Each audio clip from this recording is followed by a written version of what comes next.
Welcome back to the Snowpoint Cast. Today we're going to be looking at a deck from 2009 called Gyarados.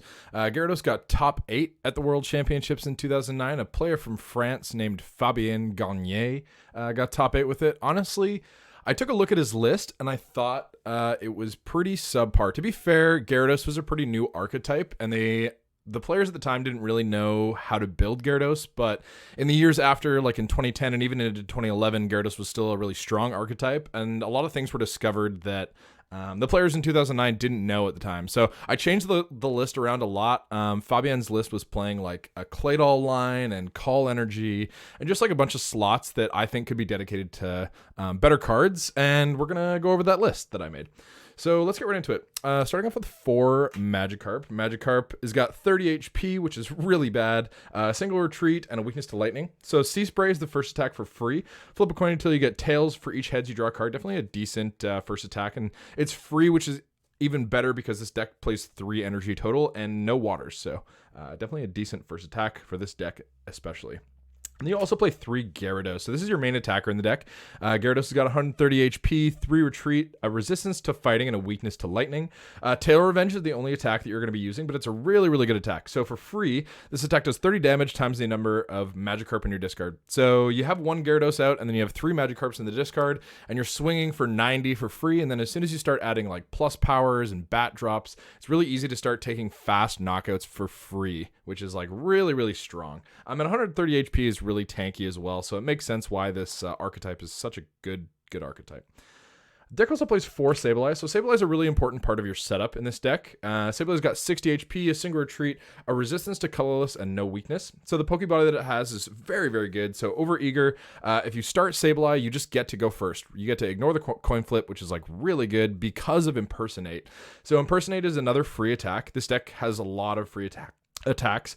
So Impersonate for free, search your deck for a supporter card and discard it, shuffle your deck afterward, and then use the effect of that card as the effect of this attack. So that's really good for early game finding your Magikarps and discarding your Magikarps, and it just lets you set up for free as long as you have a Sableye in your active. And especially when you get to go first automatically, that's a pretty big advantage when you automatically get to Roseanne off the turn 1 when you usually are not allowed to use a supporter on the first turn.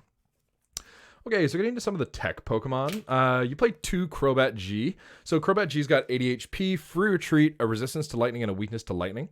So you play it for the power. The power is called Flash Bite. When you bench Crobat, you get to drop a damage counter somewhere on your opponent's board. So that's really good. You play another card called Poketurn that lets you do that multiple times. But you have so much bench space, so being able to drop some bats and then hit the little bit of buff damage that you need to get a knockout in this format is really important. Gyarados maxes at 90 damage, and a lot of the Pokemon in this format either have 110 or 120 HP on some of the stage 2s, so you have to push a little bit to get over the top for a one-shot on a lot of those Pokemon, and Crobat is one of the cards that helps you get there. So deck also plays 2 Uxie. So Uxie is a really powerful card. So 70 HP, a single retreat, and a weakness to Psychic. The Poke Power is called Setup. So once during your turn, when you put Uxie from your hand to your bench, you can draw cards until you have 7 cards in your hand. So that's really, really powerful draw. Setup is like a staple card. Like Uxie is a staple card because of Setup in almost every deck in this format, because that power is really, really, really good. And it does have an attack that you can use as well because you do play Colorless Energy in this deck. So Psychic Restore for 1 colorless, it does 20. And then you can put Uxie and all cards attached to the bottom of your deck in any order. This seems pretty underwhelming, but in some matchups it's actually very important, especially against like Flygon, because Flygon can't just lock your Uxie in the active. You have that option to attach the energy and then put it back into your deck so you can get it out of the active, so that's kind of nice. You do play an Azelf as well. So Azelf's got 70 HP, a single retreat, and a weakness to Psychic as well. You play it for the power called Time Walk. When you bench Azelf, you can search your prizes for a Pokemon and put it in your hand, and then choose a card from your hand and replace that card in your prizes that you just took that was the Pokemon. So really powerful and really important for finding your Magikarps. If you prize a Magikarp in this deck, all of a sudden you're going from 90 to 60 damage, which is the difference between a threatening attack and I don't really care about 60 damage because I'm getting like 2 to 3 shot at that point. But Azelf, that's why I play Azelf, because getting those Magikarps in the discard is really, really important, and Time Walk helps you do that. So you play another Azelf as well. This is one of 2 cards that I think could be replaced in this list. And I'm going to go over the 2 cards that are in the list right now, why they're in it, and then I'm going to go over the potential replacements afterwards. So Azelf, this is a different Azelf. It's got 60 HP, a single retreat, and a weakness to Psychic. It's got a Pokebody called Downer Material. So if you have Uxie and Mesprit in play, the attacks of your opponent's basic Pokemon cost 1 colorless more. So it's essentially an SP tech. It helps a lot against SP matchups like Luxray level X and Palkia G level X. But there's other stuff in the meta that it helps against as well, like Regice if you run into that. Not a really powerful archetype, but mainly against SP, and especially against Luxape, because Luxape has the power to one-shot you. If they have Lucario GL and a Luxray, they can Trash Bolt your Gyarados, and then you just get knocked out, and that's no good. So being able to force them to pay 1 colorless more to be able to attack helps you get those turns where you can just set up and hopefully take those knockouts before they do. Because if you get the first knockout, usually you're set, because then you're just trading knockouts at that point, and Gyarados excels on trading knockouts. So that's kind of an SP tech, a really, really good SP tech at that. And then you also play a Mesprit. So the Mesprit is for Downer Material, but it's also because of Psychic Bind. So Mesprit's got 70 HP, a single retreat, and a weakness to Psychic as well. Psychic Bind, when you bench Mesprit, you can essentially lock your opponent's powers next turn. So that's a really powerful power as well, because having the ability to shut off stuff like Claydol and Uxie and Crobat, and really depending on what the matchup you're playing against, anything in general, Psychic Bind is just such a good option to have. Being able to lock your opponent's powers for a turn buys you a free turn, especially if they like, you know, they're going to hit a Claydol next turn, like their Roseanne's for a Baltoy, and they're probably going to hit a Claydol, and you need another turn of impersonating before you're able to set up. You can just Psychic Bind, and then that buys you a turn, so that's a really, really solid card there. Okay, so the other 2 cards that I think could replace these 2 cards, I think the Azelf's too important, and the Uxies are too good to take out of the deck, but these 2 you could maybe take out. Psychic Bind is really good, but the 2 cards we're going to talk about are also really good. So the first one that I think you could replace it with is an Uxie level X. So Uxie level X is really good because trade-off. So Uxie level X has 90 HP, a single retreat, and a weakness to Psychic. And then trade-off, once during your turn, you can look at the top 2 cards of your deck, put one of them in your hand, and then put the other one to the bottom of the deck. So that's a really strong power to help you find cards. Honestly, late in the game, you usually have a pretty big hand, but you don't have the option to draw a ton of cards because you usually burn your Felicities in the early game. So this is a really nice draw option late in the game. I do really like having a draw option. And then as well, a Warp Point. So a third Warp Point. There's 2 that you also play in the deck. But Warp Point, I think, is really, really important. Not only because it helps you get your Uxie level X out of the active, so it has synergy with that. Like, that's part of the reason that you play it, is because Uxie has to be active to be level X'd, and then you put it to the bench, and then you get to trade off. But also because I think Flygon level X is your hardest matchup. I think that is honestly the BDIF in this format. Flygon level X is just both variants, like Machamp and the Lock variant, are both really, really good. The Lock variant is even harder for this deck, so being able to play a third Warp Point gives you those outs, especially when they're milling cards. That's part of why the Uxie is so good as well, because Flygon level X has a Pokebody that discards the top card of your deck in between turns, so they can mill your resources that you need to switch, like Warp Points and Warp Energies and Unown Qs, just like anything that they can stop you from switching with, they have the potential to discard in between turns. But when you have an Uxie level X, you get to see the top 2 cards. One goes into their hand, and then the other one goes to the bottom of your deck. So if you ever see any resource that you want in either of those cards, you can put one in your hand, and even if you want both of them, like let's say you get 2 Warp Points, that's amazing, because now you can get one in your hand, and then the other one goes to the bottom of your deck, and it doesn't get discarded by the Flygon. So these are kind of Flygon techs. It really depends on what you're expecting in your meta. I think this deck has like a 50-50 against Luxape. I think it's maybe like a slight bit better than that, but it's probably really close to 50-50 without the Azelf and the Mesprit. I think with it, it's like a pretty positive matchup for Gyarados. But it depends what you're expecting, because Flygon is a really, really powerful deck too. So teching for that, I think, could be a viable option in this deck as well.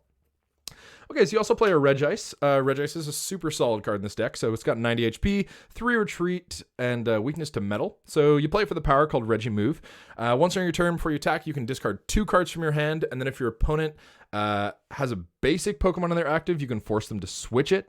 So that's really great. Being able to force your opponent to switch out their basic. Usually they have, like, they can potentially have a Chatot in the active or something else that they don't, like, they want in the active, so that they're like, this is fine if it gets knocked out because I'm loading the stuff on my bench. But like Warp Point, Regimove lets you hit those Pokemon on the bench that are really important that your opponent is loading up, and it also lets you discard Magikarps. That's the main reason you play it, is because Regimove, you can discard 2 cards and then you can just find it and then discard 2 Magikarps, and all of a sudden you're attacking, which is really, really strong as well.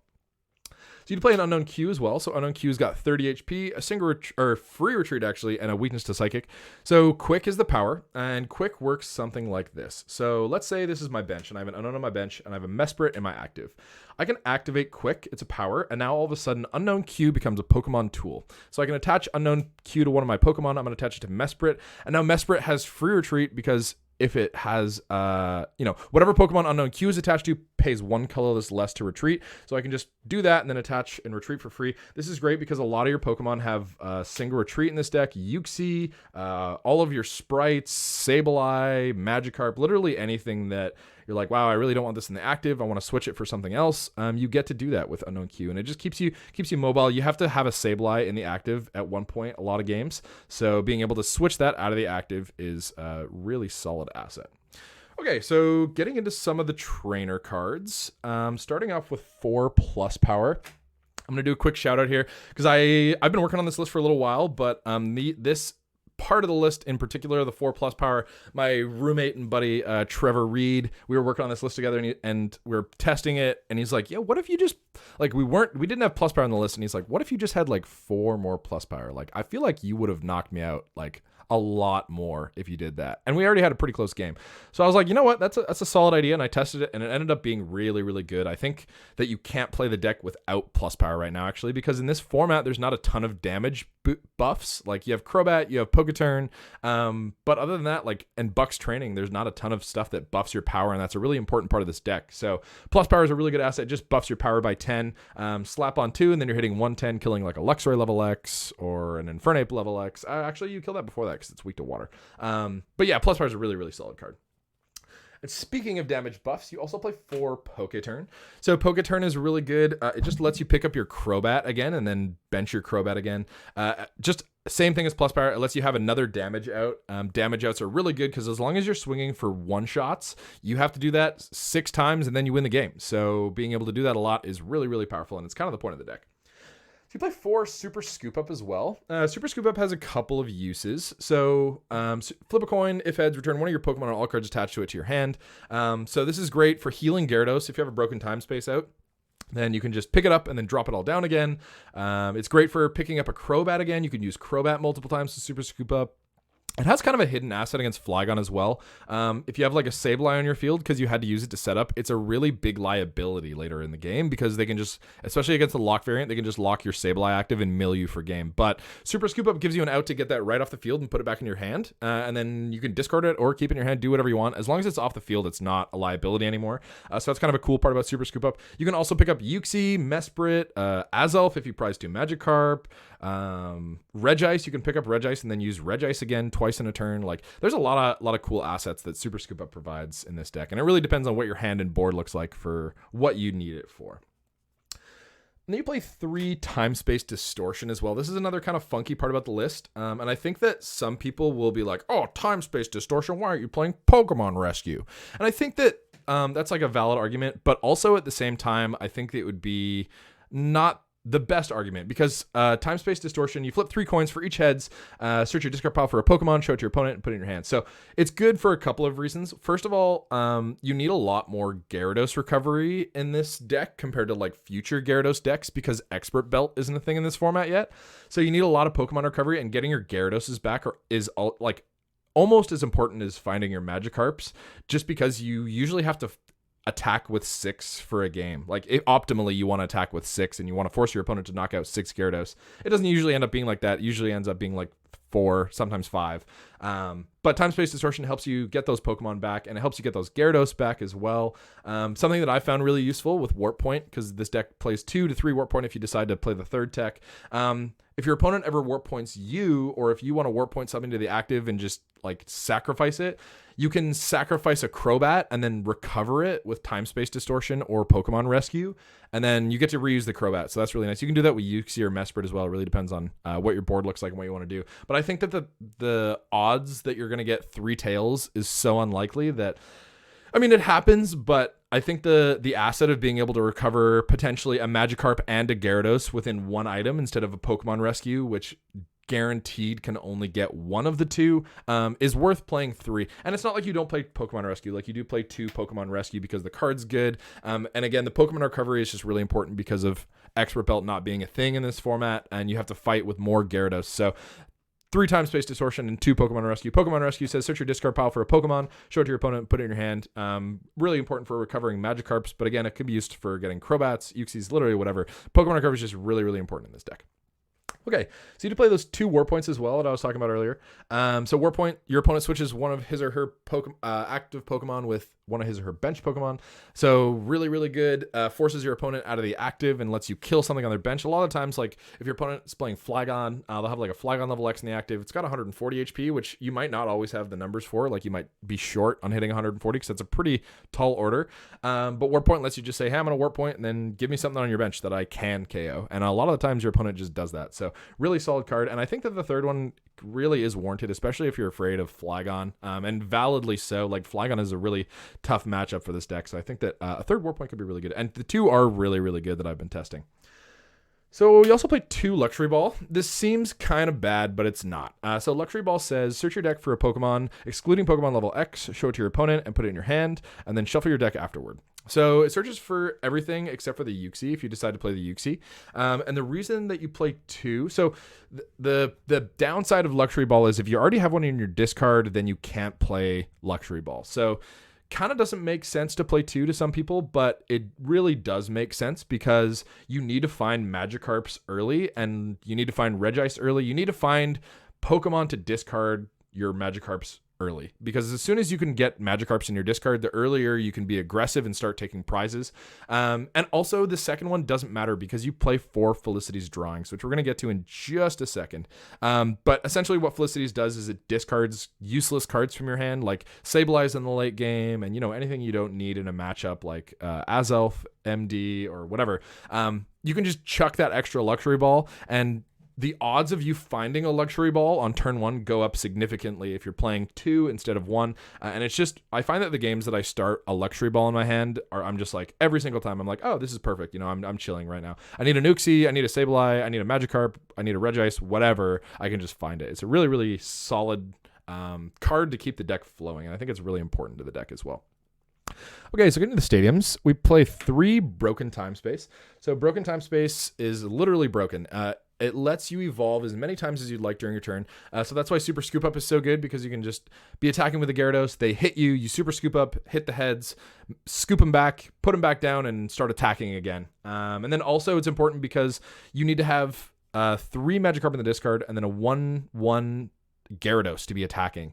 So when you get knocked out, you really can't afford to just say, hey, I'm not going to attack for a full turn every time I get knocked out. And Broken Time Space lets you combat that. It lets you say, I'm just going to take these Pokemon back from my discard pile, play a Broken Time Space, drop them down again, and then keep attacking you in consistent turns instead of taking a break in between turns.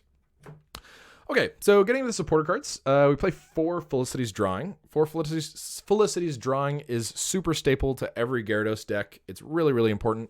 So Felicity's says discard up to 2 cards from your hand. If you discarded 1 card, draw 3 cards. If you discarded 2 cards, draw 4.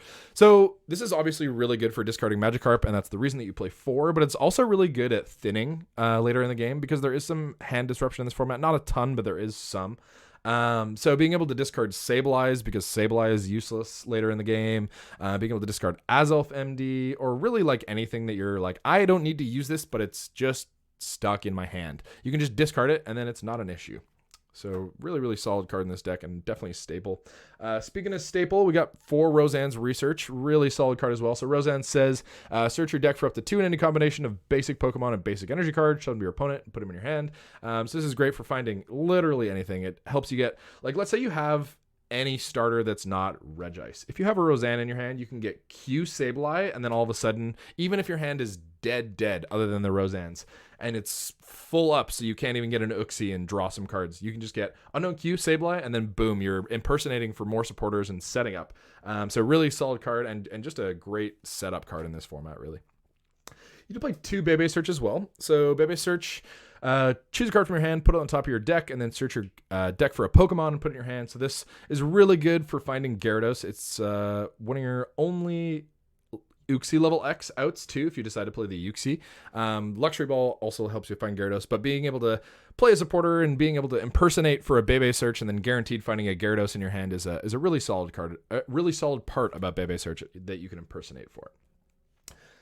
You also play 2 Bucks Training. So Bucks Training says draw 2 cards, and then as long as Bucks Training is next to your active Pokemon, in this format, supporters stay next to the active until the end of the turn. So as long as Bucks Training is next to your active Pokemon, you do 10 more damage to your opponent's active. So again, just the damage buffs. You play lots and lots of damage buffs because of how important it is in this deck, and Bucks Training is just one of those damage buffs. And then you also play 1 Cynthia's Feelings. Cynthia's Feelings says shuffle your hand into your deck and draw 4 cards. If one of your Pokemon got knocked out last turn, shuffle your hand into your deck and draw 4 more cards. So you draw 8, which is significant. Shuffle drawing 8 is a really, really solid asset. And you do get knocked out a fair amount with this deck. Like if you ever get warp pointed against and they just decide to kill whatever's on your bench, that's pretty free. Everything has like 70 HP or less other than Regice. And your Gyarados do get knocked out from here and again. So being able to shuffle your hand into your deck and then draw a lot of cards to find the cards that you need is a solid 1-of supporter. Okay, getting into the energy cards. So you play 2 Warp Energy. Warp is just another, switch out, gets your Sableye out of the active. If you start something that you don't want and you have something else on your bench, like a Sableye that you want to get in the active, Warp just helps you get there. And again, it's another powerful out against Flygon level X as well. Having more switch outs means that you aren't going to get stalled active, and Warp is one of your outs against that deck. That's really good. And you also play 1 Cyclone Energy. So Cyclone Energy, when you attach it to your active Pokemon, you force your opponent to switch with their bench Pokemon. So really solid card, just a 1-of because, you don't really have space for 2. And also you play Warp Points, so it's not like you don't have options to do that as well. But the neat part about Cyclone Energy is you can like pop it on a Gyarados, and then if you just super scoop up that Gyarados, you get the Cyclone back. So kind of a cool part about that card. Okay, well, this has been Gyarados from 2009. If you have any questions about the deck, feel free to leave them in the comments below, and I'll do my best to get to them. But thanks so much for tuning in, and we'll see you next time.